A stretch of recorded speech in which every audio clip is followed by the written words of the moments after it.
Welcome to 2022. In the weirdest of ways possible, it is a year where the number 22 is featured predominantly all over the place. So, if you relate to the number 22, I actually have the 22nd hexagram tattooed on my arm. There we go. This is my Chiron position. So the number 22 is pretty special to me.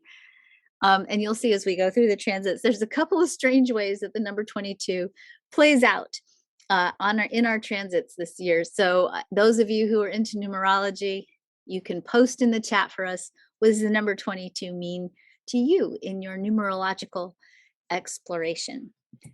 So before we get started, I want to just summarize for you what we're going to talk about tonight. I always like to start off the year with a couple of questions. Part of why we start off with a question is because when we look at the human design chart and we look at the mechanics of prayer, what we see is that we're designed to pray through questioning. And we're not designed to have all the answers. This is a hard one for a lot of us, most of us, if not all of us. We're not designed to have all the answers instantly. We're designed to stay in the flow of query and curiosity and wonder and imagining and dreaming and questioning and letting the answers to our musings reveal themselves to us. This is why we wait and why so many of us we all are designed to wait and to wait correctly. So I'm going to give you some questions just to contemplate, and I would encourage you to write down and explore on a regular basis throughout the course of the year. We're going to talk about the 4 annual quantum human design quarters and the 4 creative quarters that divide the year and give us different creative tasks that give us a year-long creative cycle. We're going to look at what I call the mantra, and I don't mean that in any way to be disrespectful. I just think of it as as somebody who's done TM for 36 years now. I have a mantra. I repeat it when I meditate.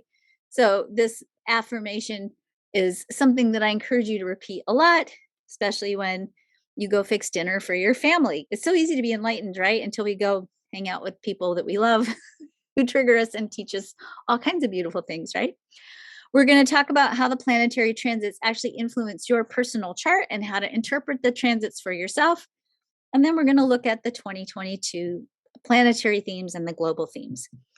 So our questions for the year are, how do I stay centered or pivot in a cycle where the unexpected is the expected?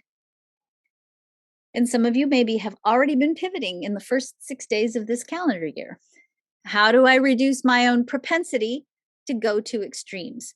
Meaning, how do I stay deliberate and intentional versus reactive and fearful? How do I stay sustainable? Meaning, how do I not burn out during cycles of upheaval? Big one, right? Big one for many of us. So let's start first with the 4 creative quarters of the year, just so that you have a sense of the loving structure, which is how I like to think of it, the loving structure that the planets bring us. The year itself, the human design year, is broken up into 4 quarters. Each one of those quarters has a purpose as part of the creative process. So as we start off at the beginning of this cycle of the year, the calendar year, moving into the human design year on January 22nd, there's that number 22 again. We are looking at a creative cycle that takes us from the inception of an intention to the manifestation of the intention to positioning us to begin the cycle again in the new year. So if you look at the human design mandala, which some of you maybe have never seen this, it's not the mandala lays out for us the human design gates in their I Ching order, and the astrological wheel, which is the inner wheel, and looks at the relationship or shows us the relationship between the gates and the astrology. The wheel itself is split into 4 different quarters. Each quarter brings with it a creative theme. So our first creative quarter, which in quantum human design we call the quarter of possibility. I like to always use garden analogies. Forgive me, I'm a gardener through and through. I like to plant seeds. I like to play in the dirt. I like to like to grow things. So I always use when I'm talking about the quarters, I always like to talk about them in the context of gardening. So our very first quarter starts on the 13th hexagram, and it ends on the 24th hexagram. And if you look at the mandala, you'll see how on the left hand side these are all colored in. So from the 13th to the 24th, this is our first quarter. The first quarter actually starts on February 2nd, which interestingly enough actually starts after the human design new year. So those of you who are logically defined, there's a lot of math that goes into this. Don't beat your head, and a lot of esoteric understandings that go into this. I'm not going to go deep into this because understanding the quarters of the year is a course in and of itself. Needless to say, and I think this is really beautiful, it's almost as if we start our day at sunset of the previous day. So we go into the darkness before we start the process of really exploring what do we want to create. And that's really a good metaphor for where we are right now, and just literally in January. January is the darkness. Now, if you live in the Southern Hemisphere, it's the middle of summer, but this is a metaphor. Okay, so we're in this metaphor of really exploring what worked in this last year, what isn't working, what do we need to grow, what do we want to plant, what do we want to repeat, what do we want to expand upon, what do we need to let go of, what do we need to do to start getting ready to start thinking about gardening. We're not doing anything yet. Okay, we're just getting ready to put language to it. Okay, if you look at all the gates that are defined in this quarter, you'll see that over here they happen mostly in the solar plexus and in the will center and in the heart. So the heart is amplified in this first quarter. So we're really cooking the emotional energy here. We're really laying the foundation energetically for what we're going to build. So there's not a whole lot of doing in here, a lot more just aligning in this first quarter. The second quarter goes from May 4th to August the 5th. I like to call this the quarter of the template. And why I call this the quarter of the template is because in this second quarter, all the gates of the throat center are highlighted, plus compassion and allowing, right? So you've got all this throat center energy happening here. And in this quarter, we are nurturing and taking care of the garden. We've planted the seeds, we've prepared the beds, we've done the work of being ready to grow. And now we're waiting. And waiting is important because if we don't use the throat center correctly, we're pushing into action too fast, right? We're pushing with energy that's not aligned and correct. And then we end up burning ourselves out. Or if we're using the garden metaphor, the plants don't grow. And you'll get bored with gardening. If you're sitting out there every day screaming at the seeds, come on, or you're digging in them and trying to see if the root's going, it doesn't work, right?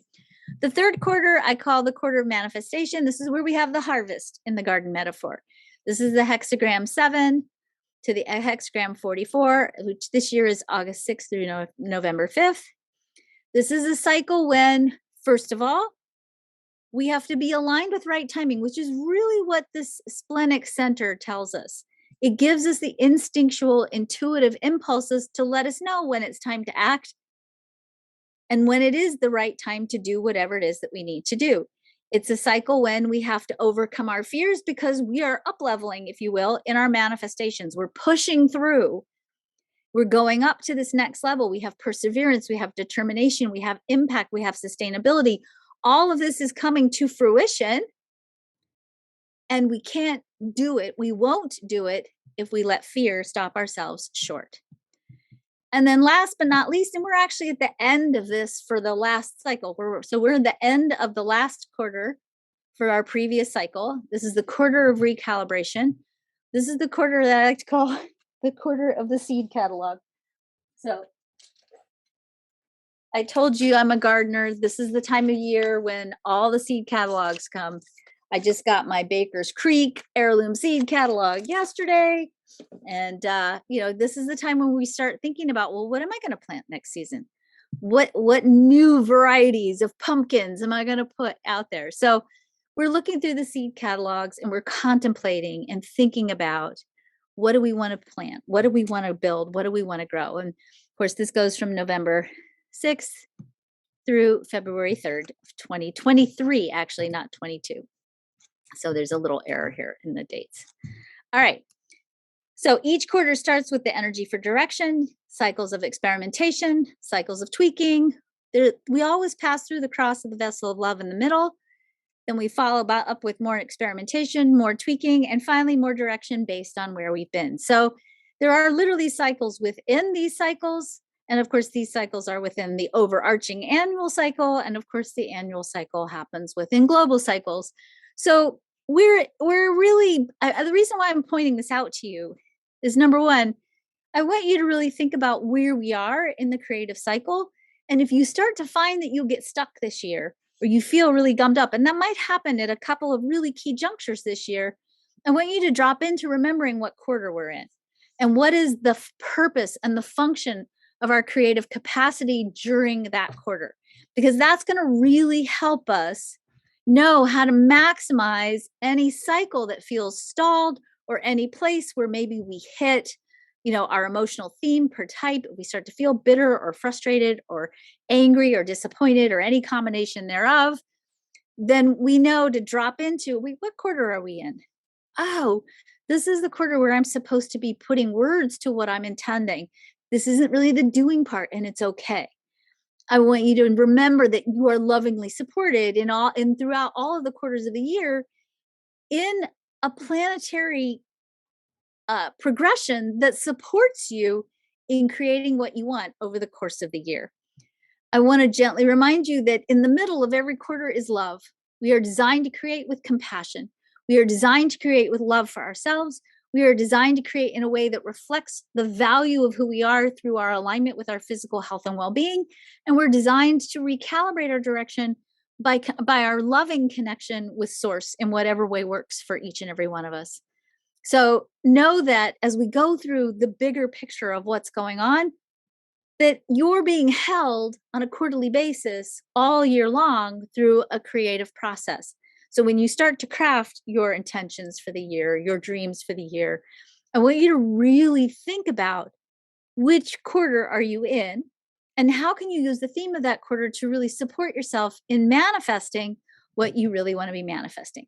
Every year, I like to give us an affirmation or a mantra for the year. So this year's affirmation or mantra is, and you have a copy of this in Teachable too, my thoughts, beliefs, and actions lay the template for what's to come. I use my focus, my alignment with my integrity, my experience, my zest, and my trust in right timing to activate my creative power. I know that cycles of disruption lead to massive growth and shifts.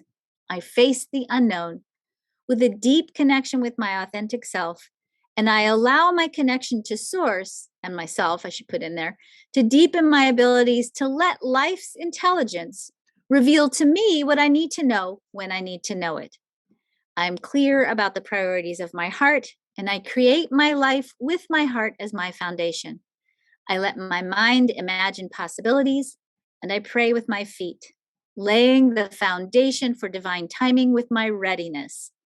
I am courageous and willing to explore what needs to be released, healed, and aligned for me to let go of past limitations, hurts, traumas, and pain in order for me to align with a new reality. A reality that is in authentic alignment with who I am. I am an agent of peace, a devotee of love, and a deep believer in the resiliency and beauty of humanity and all of creation.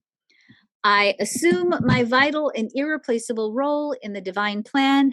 I know that being true to who I am is my divine purpose. So I want to just stop there for a second, because I want to bring up one really important thing. And that thing is, or that concept is time and timing. Okay. Time and timing. There is a lot of energy this year that's going to make it feel like we're stuck in cosmic goo. And for men, we've been kind of feeling that all along the way, the last couple of years. I want to just clear up what I think is kind of a myth. And it's this myth of the shift. We've talked a lot about being in the shift or feeling like we're in the middle of a shift, and we see these major astrological dates happen, like Pluto return for the United States, and we're all like, ooh, what's going to happen on that day? And the thing that I want to gently remind you is that, first of all, shifting takes a long time. Where we are right now in terms of human design and changes that are happening in the chart, and the predictions of the solar plexus mutation, which is the subject of my book, The Quantum Human, that I wrote last year or the year before. These cycles of time have been going, this transition we've been in has literally been going on for more than 100 years. So it's really been going on for 200 years, and we're in the thick of it. And these cataclysmic dates are not necessarily cataclysmic dates. It's not you're going to wake up and something might happen. There's oftentimes a lot of tension, but it's really more about, these are seeding times that continue to either initiate or progress the cycle of change that we're in. And it's going to do what it does on its own time frame. And I'm stressing this because there is an overarching theme that shows up in multiple places this year that is all about patience. Patience. And really understanding that we have to be patient with this process. There's a lot that's coming apart so that there can be a lot more that can be put back together. But this process of coming apart is going to do what it does. And if we rally against right timing or divine timing, or we lose our patience, it actually makes us vulnerable to what is possibly one of the most dangerous ideas out there. And you're not going to think it's as dangerous. You're not going to realize it's dangerous when I say it. You're going to be like, bad. But yeah, when we lose patience, we start to want to go back to where we were. We start to want things to go back to normal. And we start to, and we should grieve. There's a grieving process here of losing what we had before. That's natural, even though I think we're heading to someplace much better. But we have to be patient with the time that it takes. And we have to make sure that in order to get ourselves through this void cycle that we're in, where it feels like nothing's moving fast enough, that we hold on to our intention and our future vision and not try to go back to where we were before, because we're not going back. There will be no normal. And if you keep trying to go back, or you lose your patience, you're going to lose your ability to pivot, and you're going to burn out. And that's the piece that I really just want to bring to our awareness. We're being trained and we're being strengthened in our capacity to build our faith. Faith is a muscle, and our faith muscle is being trained, just like, we're in faith gym right now. And if we don't let the time do what it needs to do, then we run the risk of burning ourselves out. We run the risk of being impulsive and compulsive and reactive versus deliberate. So yes, surrender, surrender, surrender. That is the 22nd hexagram. I'm not going to try to show you this again, but I have the 22nd hexagram tattooed on my arm, which is the gate of surrender. So, all right, back to the show. Okay. So we are co-creating with the quantum field. You can either align or resist. And this year, both alignment and resistance create instant results. So if you resist, you're just going to create more resistance. And if you align and relax and trust the flow, you'll create more flow. So we are learning to reduce our reactivity and to become more deliberate. We're learning to decrease our propensity for extremes. So let's look next at understanding the transits and how they impact your chart, because people ask me this all the time, and I want you to really be able to know how to check in on the transits for yourself. So some of you, if you're new to human design, I'm going to use some terminology, and I just want to describe the vocabulary words. The first thing that I want to talk about is definition. Anything that is defined is what's colored in on the chart. So your definition is what's colored in on the chart. Anything that's open is whatever's white on the chart. We all have all of the chart. You have white and you have definition. You have open and definition, but you have all of it. You experience the entire story of the human condition. But the definition that you have, things that are colored in, that's what's consistent, that you always have access to. Your openness is what you experience from the world around you. It's also what you experience from the transits. So the transits bring you personal themes. If you have something open in your chart and the transits highlight it, so if you have a gate open and let's say the sun transits through that gate, that highlights that theme in your personal chart. It also brings that theme to the world in general. So we are transiting right now, the sun is transiting in the gate 54, the gate of divine inspiration. For all of us, we're experiencing this theme. For some of us, it's bringing us extra definition in our charts. And certainly it's bringing the entire world the theme of divine inspiration and new beginnings. So to understand the transits, you want to go, if you go to geneticmatrix.com, you will see on their website here, on their homepage. And by the way, if you love human design and you want to run charts, you should subscribe to Genetic Matrix, because they have all kinds of amazing charts and abilities to look at all kinds of different charts in here. But on their homepage, if you go to geneticmatrix.com, down at the bottom, this is what's called the Just Now chart. So this is actually the current transits right now. So right now the sun is in the 54, the earth is in the 53. We have a lot of energy right now playing in the celestial weather about new beginnings, starting new, healing the theme of integrity. If you're in the United States, we're realigning towards integrity, right? That's a big theme right now. When you go to Genetic Matrix, you want to make sure you have a copy of your natal chart. If you don't have a copy of your natal chart for whatever reason, you should get one. and you should get one soon, like before this call is over. So you can go to freehumandesignchart.com and get your chart, but you'll need your chart and you'll need a copy of the Just Now chart. Once you have you look at the transits in the Just Now chart, you want to look at, this is not our current transits. This is the transit for the new year last year, 2021. So this is the transit chart.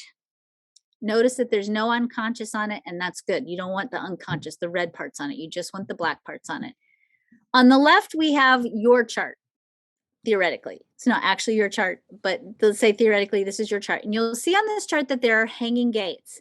You want to go look at the transit chart, that's the big one on the right, and then your natal chart, that's your own chart, and look at what gates are transiting and how is that going to impact your chart. So with this chart on the left, the natal chart, you'll see that in the transit chart, the 45 transits.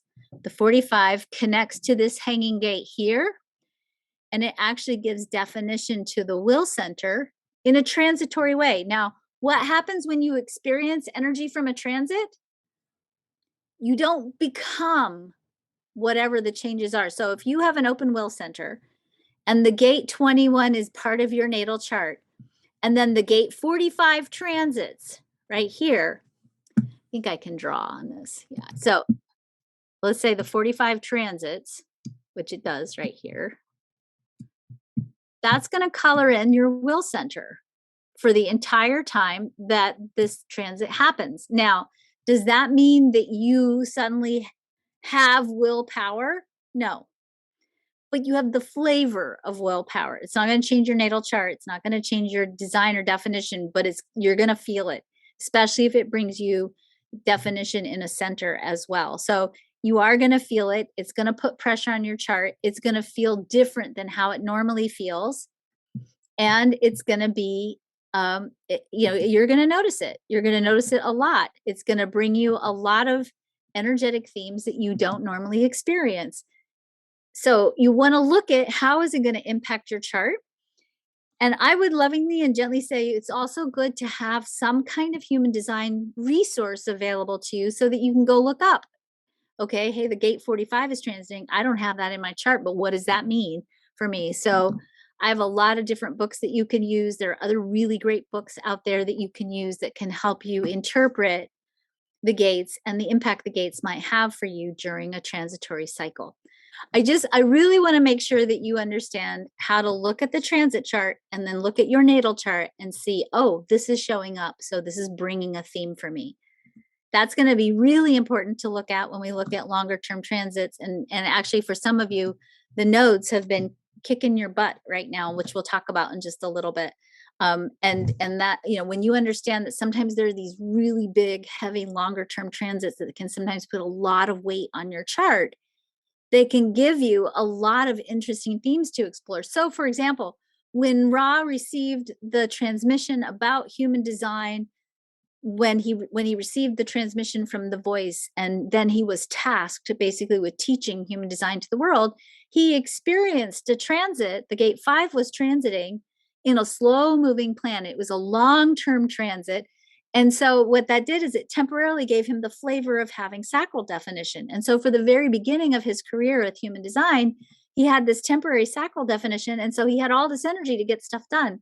And he talked about in one of the lectures that I went to, he talked about how when that transit moved out, it's literally like a balloon just sort of went and all the air went out and all that energy just sort of went away. And he had to really recuperate from that huge long-term creative cycle. So understanding what's happening in the transits, especially how it's impacting your personal chart, really helps you sometimes understand what's up. And so I'm going to jump ahead for just a second, just because I want to show you this. So the nodes, which set the evolutionary theme, they're kind of the plot outline of what we're working on. The nodes right now are in the 34 and the 20, which is the only channel that connects the sacral directly to the throat. It's the archetype of the manifesting generator. It's been transiting in these gates. The nodes have been transiting in this channel since September. It's going to go away January 18th. And the reason why I'm telling you this is for those of you who have an open sacral, you have had the flavor of the definition of a manifesting generator since September. And so if you've been feeling exhausted, struggling with sleep, I have a projector daughter. I've had her home. I had her home for a couple of weeks because she was having a lot of anxiety and just feeling like she kept saying, Mom, I feel like I've had way too much coffee. That is oftentimes that kind of experience from a long-term sacral transit like that can really hit hard on our open sacral people. And so knowing that can really help you, first of all, take a step back and go, well, maybe this isn't personal. Maybe I'm not really, maybe the situation that feels it's so intense isn't as intense as it feels. And really know that you've got to, during those cycles, really take extra gentle care of yourself so that you can sustain yourself during the intensity of those kinds of cycles. So, all right, let's talk about the planets and the review. Let's review the themes that the planets bring us. So our first planet is the sun. It's not really a planet, it's a star, but the sun is really what we're here to give or put out into the world. So if you look at your natal chart, you'll see the sun is what you're here to give or put out into the world. Earth is what grounds you. That's your yin input. So your earth is what you need to have in place to feel stable and grounded. It's what you receive or what you need to give to yourself in order to be able to live out the purpose of your sun. When we look at the transits, the sun and the earth shift about every 6 days, and they bring us a set theme that repeats itself over the 64 times over the course of the year. The moon, whatever your moon is highlighting or whatever the moon is moving through is what drives us in that time. The moon moves pretty quickly. So we don't look at the moon too much unless we're looking at new moon and full moon, or we're looking at eclipses. The Mercury is what we're here to communicate about. Venus is our values and what we value. It also oftentimes tells us a lot about our relationship energy. Mars is where we have immaturity. And ultimately, from the lessons that we master, we excel in, and we the lessons that we overcome, we become wise. Jupiter is where we get our rewards and our blessings. Saturn is where we learn and grow. Uranus brings us unexpected events that cause us to evolve. Neptune is our spiritual theme and highlights our spiritual job. Pluto is where we have generational expansion and challenges, and also sets in place the evolutionary themes for humanity. And the nodes, as I said, are the overarching evolutionary themes or the plot outline of the story. So the nodes really set the tone and the direction for what we're working with. And they're kind of a little micro cycle or micro story within the macro story of the year. So we're going to start first with Mercury. Mercury starts us off this year with a retrograde cycle on the human design new year. So our first retrograde cycle is coming up January 14th through February 4th. It's in the astrological sign of Aquarius. We are in this cycle yet again. This is something we did all last year with Saturn, and we're going to continue to do a wee bit with Saturn this year.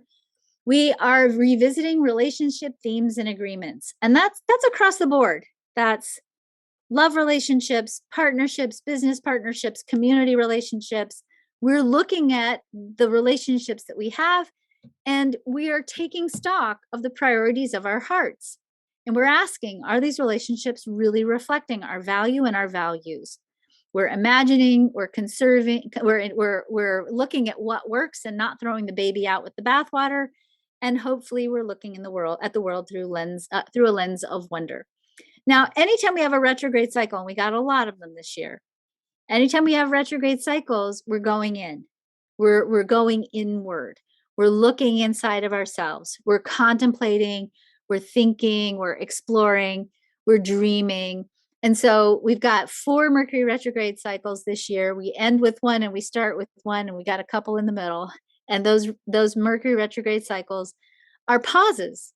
They're opportunities for us to go inward and to really explore, where are we at. So I'm not going to go through all the gates. That is on your slide handout that you just got.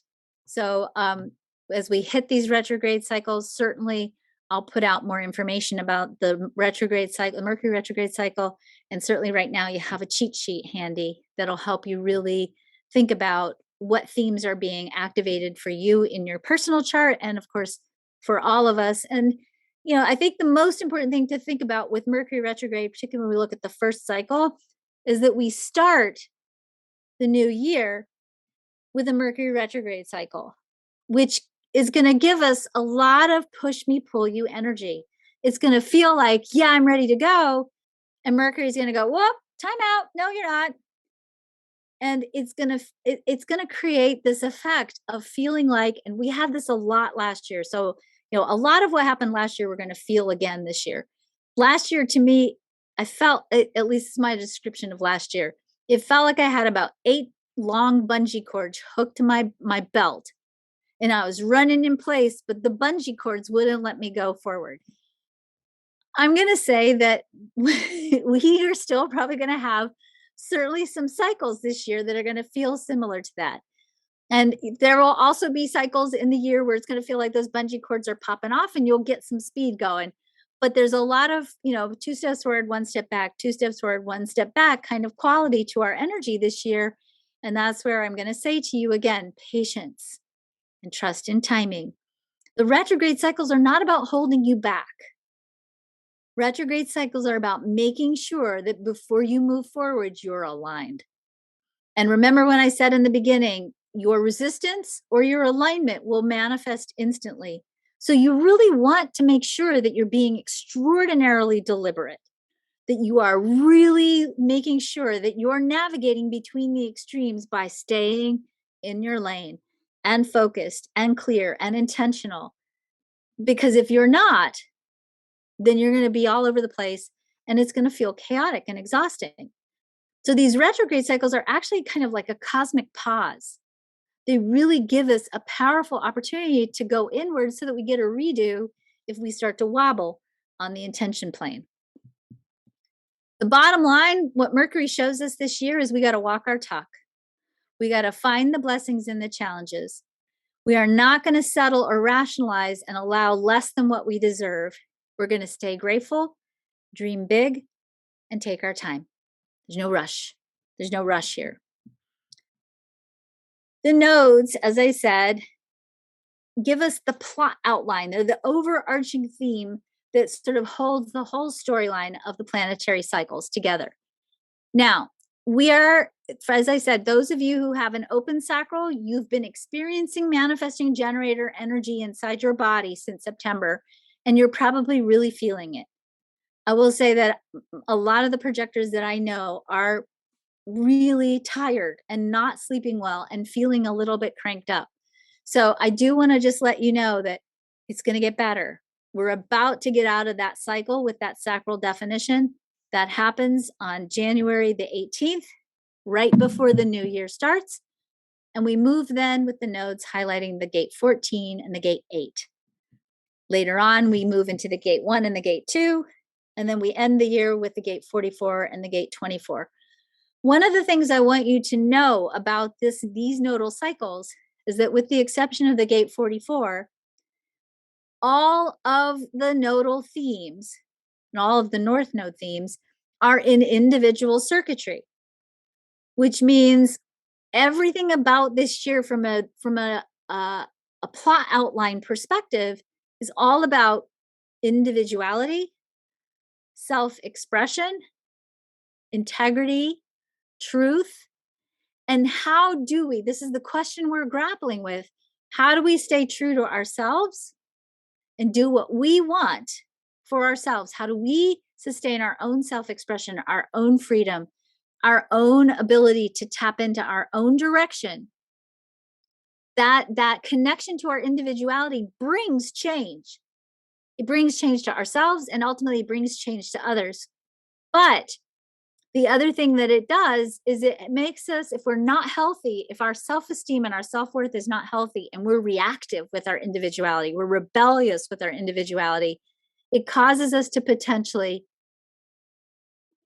follow our own direction at cost to others. So we're looking at how do I be true to myself and simultaneously serve the greater good? That's the question that we are grappling with as we explore who we are and what we're here to do and how we can take the story of who we are to better serve the world. Jupiter and Saturn. Jupiter and Saturn play they have a really interesting dance together in the sky. The challenges that Saturn brings, and Saturn is supposed to bring challenges. Saturn is all about making sure you're walking your talk. The challenges that Saturn brings,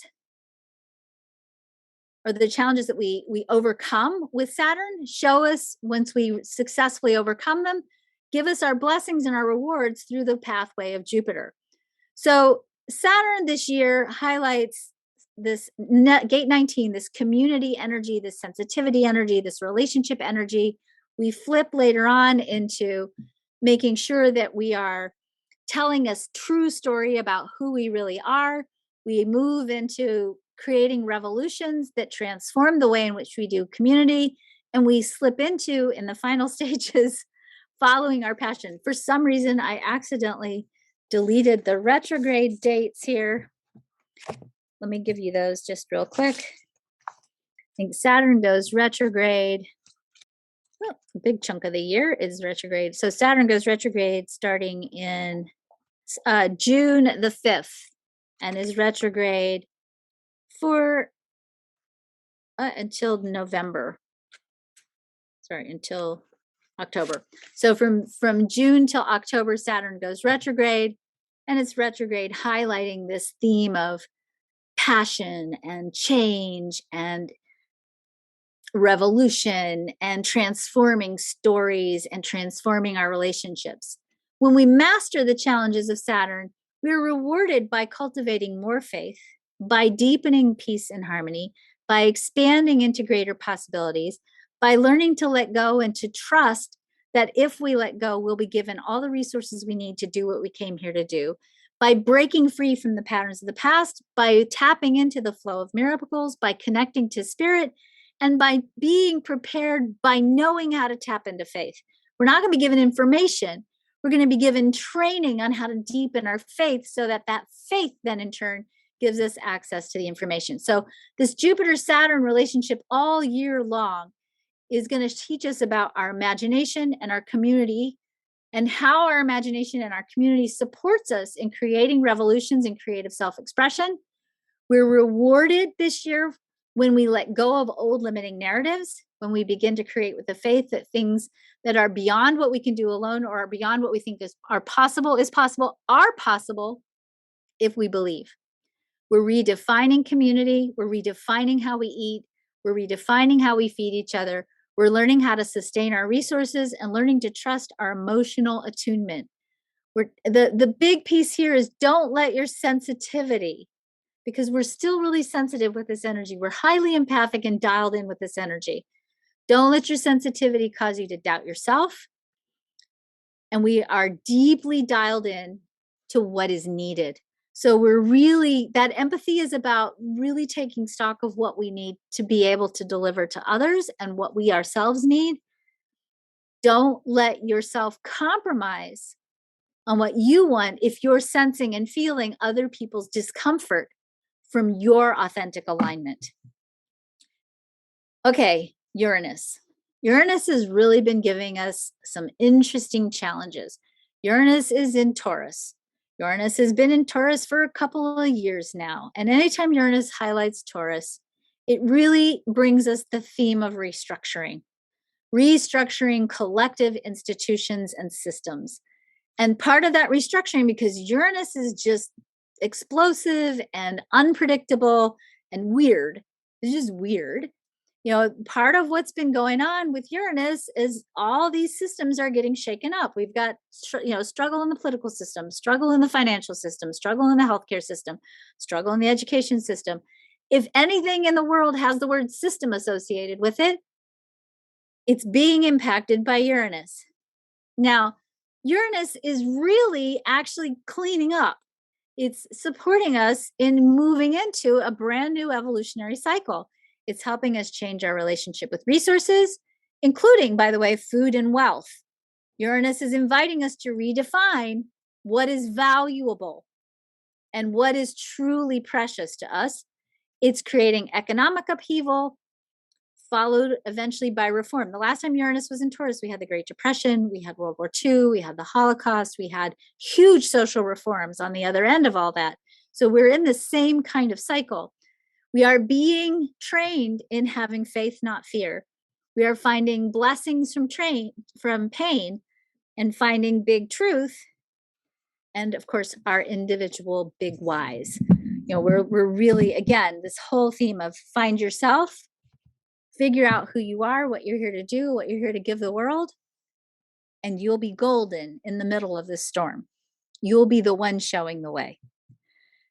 Now, last year, and astrologers have been talking about this, and they've been terrified and freaked out about this forever. And it's been already happening, so it's not like it's new. It's been happening, and it's going to continue to happen. This year, Saturn continues to square Uranus. And so Uranus is like on the right side of this image, the new way, and Saturn is kind of the old way. So we have this like structure of Saturn, this rigid sort of teacher that demands this discipline from us. And Uranus that's like, no, I don't want to. No, I don't want to. No, we're not going to do that. So we've got this sort of push me, pull you energy between Saturn and Uranus that's really, forcing us to have to explore, what do we want to let go of? And what do we want to sustain? What do we need to build upon? What is working? And what practices and habits do we need to cultivate so that we stay resilient and malleable during this time of really big change? Neptune is where we have our spiritual energy and our spiritual processes. It's also oftentimes stuff that's kind of murky and veiled to us. Interesting this year, both the Neptune highlights two gates that are on the emotional solar plexus pointing towards the throat, with a retrograde cycle from July 2nd to December the 4th. Really what Neptune is bringing us this year is the reminder that we have to trust the process. Both the 36, which is a place where we expand into new experiences, and the 22, where we surrender to the flow. And we don't always know what's going to happen next, but we know it's going to be okay. Neptune is reminding us, trust the process. Miracles happen. Patterns can be disrupted and will be disrupted when we let go and trust. Don't do it just because you know that it's the known. that it's okay to not know. We might not know how we're going to get to where we want to go, but if we let go, the path is going to unfold. This is really the deep lesson that Neptune brings us this year. And certainly because these are both two gates on the emotional solar plexus, we're really deeply dialed in to calibrating this emotional energy so that when we get hit with the unknown or the unexpected, when we get hit with chaos, we can drop into the baseline of our emotional frequency because we've been cultivating consciously the emotional frequency that sustains our faith and our direction. So this is by far my favorite slide this year.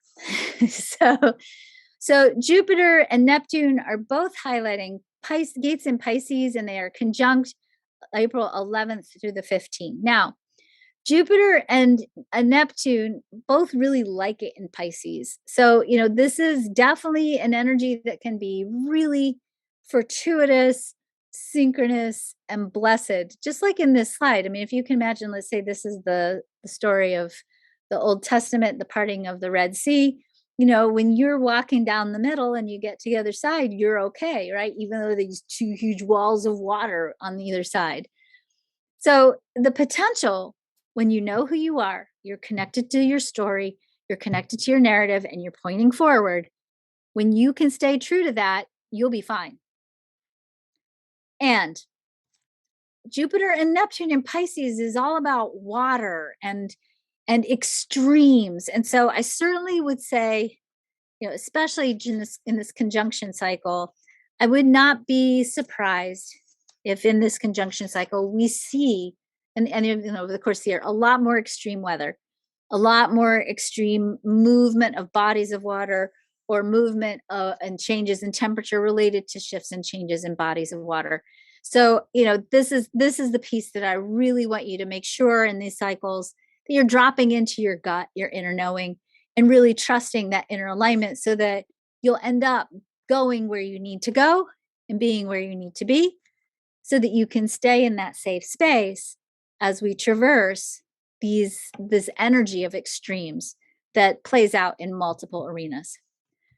Pluto highlights the gate 60, the gate of conservation, which is really the gate that says, don't throw the baby out with the bathwater. You cannot innovate if you throw out what you know works. Innovation isn't about starting over. It's about building on what works. And then the gate 61, reminding us that we are most creative when we stay in a state of wonder, when we find the blessings from the pain, when we see our right place in the big picture, and we keep focusing on the big picture. We see the bigger picture of what's unfolding, and we don't get lost in the weeds of what color mask should I wear? What kind of mask can I get a test? We don't look at the small facts. We keep looking at the big picture. So we can't, and Pluto reminds us that we can't innovate if we don't know what is true and what is truth. We have to bring the people who resist forward with ease. We are invited to explore the big picture and cultivate a state of wonder and transcendence. We have to find the blessings in the pain, not get stuck in victim stories. And we have to find the true solution, which is always going to be rooted in compassion and love. That's the nature of the chart. We take our direction in life from love. And when we land on the right perspective that is inclusive and loving, then the right solutions reveal themselves to us. Now, January 22nd, the United States has its Pluto return. Now, anytime you have a return cycle, it means a planet returns the position that was in at the moment of your birth or its birth. Now, there's a little wiggle room on this. We don't know exact birth date of America, what time, was on July the 4th. What time did they sign everything? Who knows, right? But we are most astrologers are saying Pluto return February 22nd. A Pluto return cycle promises to bring deep realignments. Now, before you panic about, oh my gosh, we're already in this crisis state, what's going to happen next in the United States? I want you to know that return cycles have like 2 years up and 2 years off. We're already in the thick of it. So it's not like all of a sudden, boom, something cataclysmic is going to happen. Now, on the left-hand side, we have the United States natal chart. The thing that's most notable to me about this chart is that it has a defined will to the throat. It's an ego manifester. And it's a role model.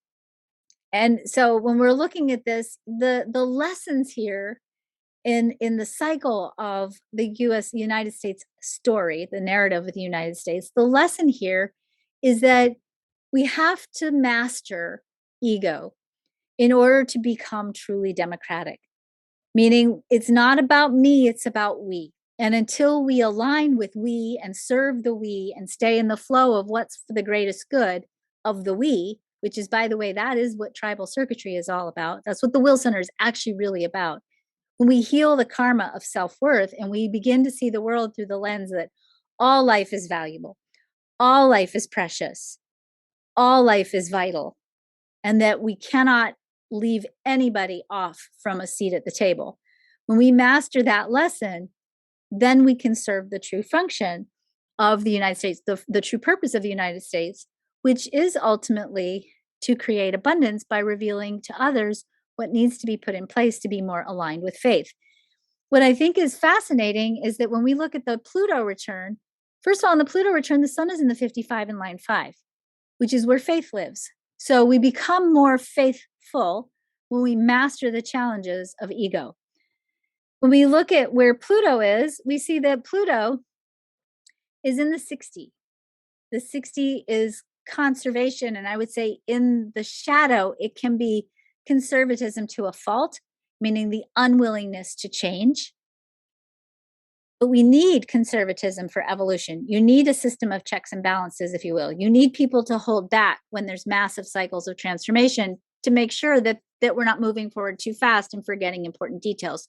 We have to be building on what works, what we know works. So you can't innovate willy-nilly. You can't mutate willy-nilly. You have to do it deliberately and consciously. I certainly would say that, there is a lot of potential in this cycle, particularly because we also have a Neptune opposition simultaneously, that we've got to fix the ego piece. We have to start healing the karma of self-worth and reframing our definition of value. There is a lot of tension in these transits, and it's tension that is about progress versus holding back, progress versus going back, conservatism versus evolution. And I'm not saying conservatism in the terms of politics. I'm talking about the fear of moving forward with people who want to go so far forward that they're going too fast and leaving people behind. We're finding that delicate balance. And with this Neptune opposition, we've got this, we're really looking at the relationship between mindset and letting go and having faith.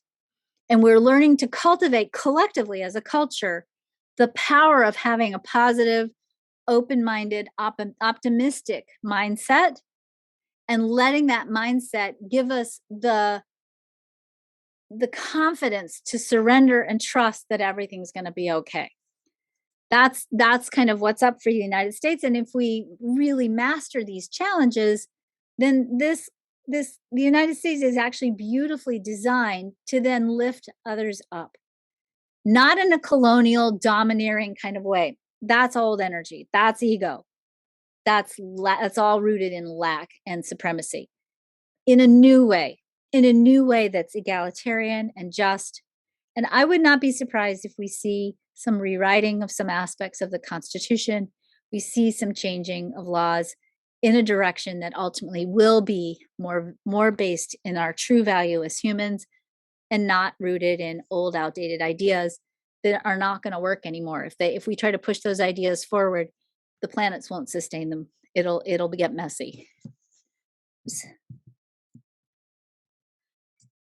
All right, we're almost done, and then I will take your questions. Eclipse season. So our eclipse season starts in May, and we are on the Taurus Scorpio axis. So this is an eclipse axis that's going to push us in the work to make our dreams come true and to understand which relationships are worthy of our devotion and which ones we should let go of. Are you guys seeing an evolving thing? It's like the same theme, every layer, right? What's working? What relationships are working? What's our dream? What do we need to let go of? How do we endure so that we can hold tight and be ready and be prepared so that when the timing is right, we can spring into action?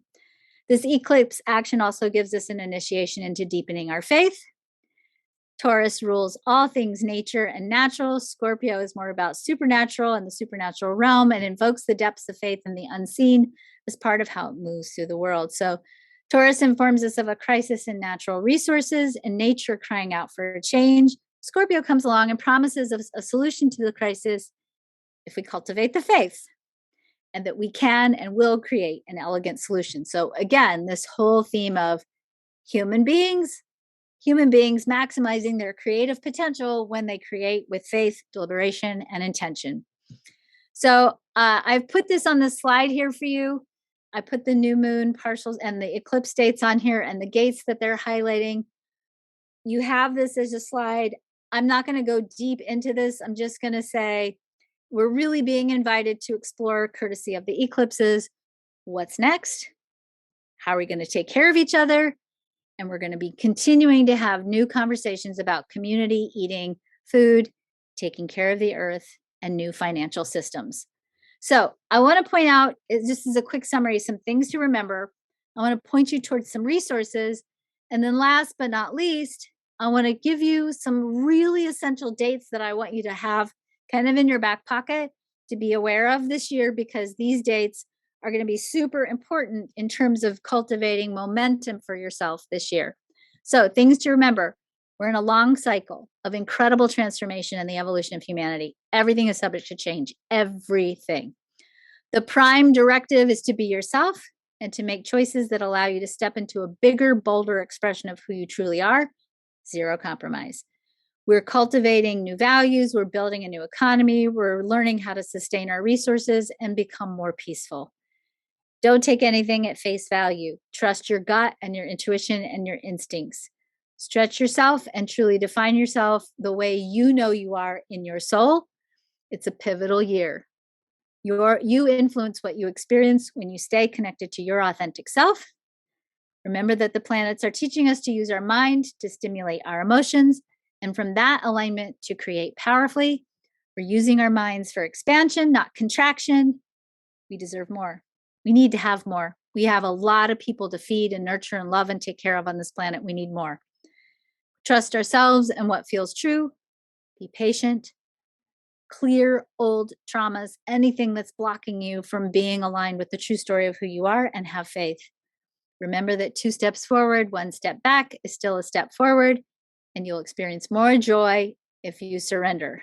So some essential, I'm going to tell you in just a minute about an essential momentum cycle that I want you to prepare for. First, I want to just share with you some resources to help you get prepared. First of all, every year I publish Quantum Human Design Evolution Guide. The Quantum Human Design Evolution Guide goes through all the solar transits for the year, plus the lunar declinations and the eclipses. The Quantum Human Design Evolution Guide is available for pre-sale now. It will be published on January 17th. So if you want to go snag a copy of that, you can get it both in Kindle and in hard copy. And it is big enough to write in. I also just want to show you, I have a set of Quantum Human Design cards. These are cards that are actually a card for every gate in the quantum human design system. We sold out when we did the cards last year, and then they made a mistake in our order, so they gave us a complimentary upgrade. And so I told them, I want you to gild the edges. So these are the new cards, and they're just really beautiful. So you have a card for every gate, so you can use this. It's got a really beautiful thick book in here too that tells you all about each of the gates. So these are really nice to use if you want to follow along with the transits and you want to learn like what's new, what's going on, what does it mean when the planet is highlighting this gate. So there is a 10% off special if you order them directly from the publisher. So Jamie's going to put the link in chat for you. And I'm going to try to get the slides back, but those are a great resource for you if you want to learn more about the gates and look at the gates. Don't go to Amazon, go to the publisher, go directly to the publisher. Amazon should be in stock tomorrow. If you live internationally, order them from Amazon. If you live in the United States, order them from the publisher. You'll pay less if you order them internationally on Amazon than if you order them from the publisher, because if you order them from the publisher, you might get hit with a really weird customs and shipping cost. So if you live outside of the United States, you can order them on Amazon. Some of you may have noticed that last year, if you've been reading the news, in November, we had the largest number of people in the United States quit their jobs ever. We're in the middle of a great resignation. And part of why we're in the middle of a great resignation is people are really looking for meaning in their life. They want work that's meaningful. They want to be able to be with their family. They want to not be stuck in the hustle and the grind anymore. They want to do what they came here to do.